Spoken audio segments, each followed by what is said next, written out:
Sem a presença de Benjamin Netanyahu e de representantes do Hamas, o presidente americano assinou o cessar-fogo de Gaza e afirmou que a segunda fase do acordo já começou. Pouco antes das 5 da tarde, horário local, o Air Force One pousou em Sharm el-Sheikh, no Egito. Donald Trump foi recebido pelo presidente do país, Abdel Fattah al-Sisi. E depois de um breve encontro, os dois seguiram para a chamada Cúpula Internacional da Paz. Mais de 30 líderes e chefes de organizações internacionais participaram do evento. Como um anfitrião, Donald Trump recebeu um por um na porta. Mas nenhum aperto de mãos chamou mais a atenção do que este.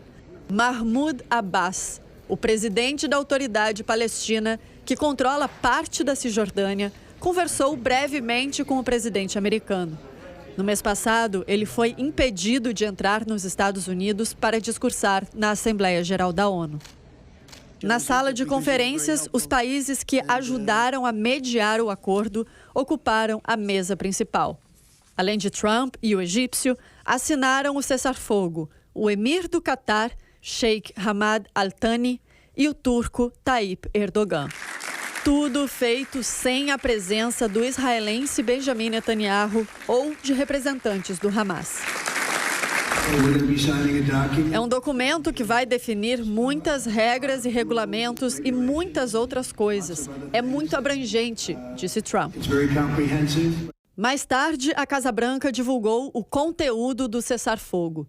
O documento é intitulado Declaração Trump, por Paz e Prosperidade Duradouras, afirma: a paz duradoura será aquela em que palestinos e israelenses possam prosperar com seus direitos humanos fundamentais protegidos, sua segurança garantida e sua dignidade preservada.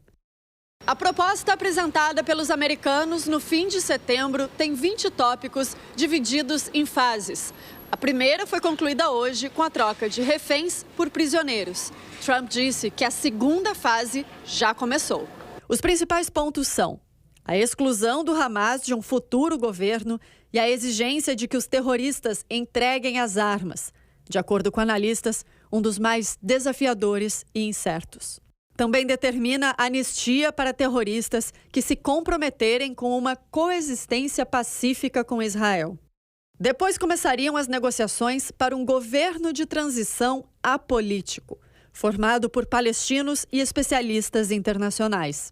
Esse governo responderia a um Conselho da Paz comandado por Donald Trump. Com o plano em prática, as tropas israelenses continuariam a deixar Gaza aos poucos. Para garantir o cumprimento de todas as fases do acordo, os Estados Unidos já começaram a enviar 200 soldados para Israel. E países árabes devem se juntar no que chamam de Centro de Coordenação Civil-Militar. A proposta também prevê discussões para a formação de um Estado palestino.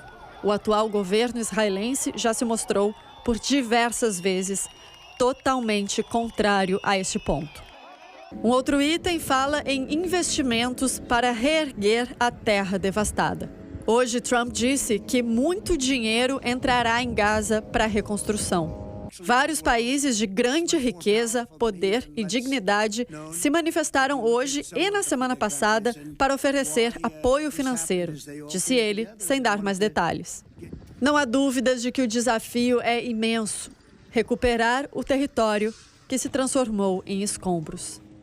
As Nações Unidas estimam que 78% das construções tenham sido destruídas ou danificadas em 2 anos de guerra e que há 61 milhões de toneladas de destroços.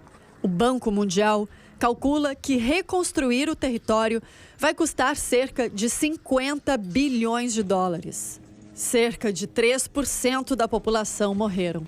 67 mil pessoas, segundo o Ministério da Saúde, controlado pelo grupo terrorista. No fim do evento, o francês Emmanuel Macron disse que hoje foi um dia histórico para os reféns, as famílias, para os israelenses e os palestinos. mas há muitos passos pela frente.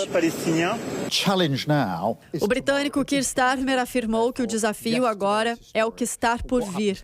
Não podemos dar nenhum passo em falso agora, disse ele. O secretário-geral da ONU disse que estava profundamente aliviado com a libertação dos reféns e pediu que os dois lados honrem seus compromissos assumidos no acordo.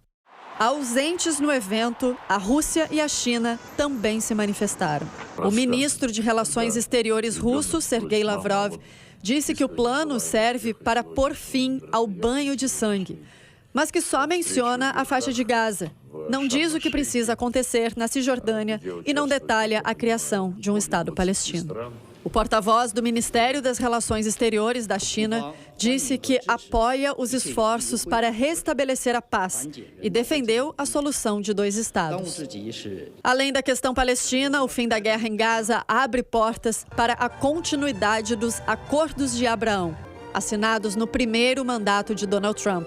Com a mediação do presidente americano, Israel firmou, na época, tratados bilaterais com Emirados Árabes Unidos, Bahrein, Marrocos e Sudão.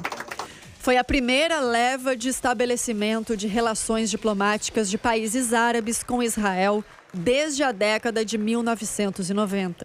O objetivo agora seria a normalização das relações com a Arábia Saudita, que estava em andamento e foi interrompida pelos atentados terroristas de outubro e a guerra na faixa de Gaza.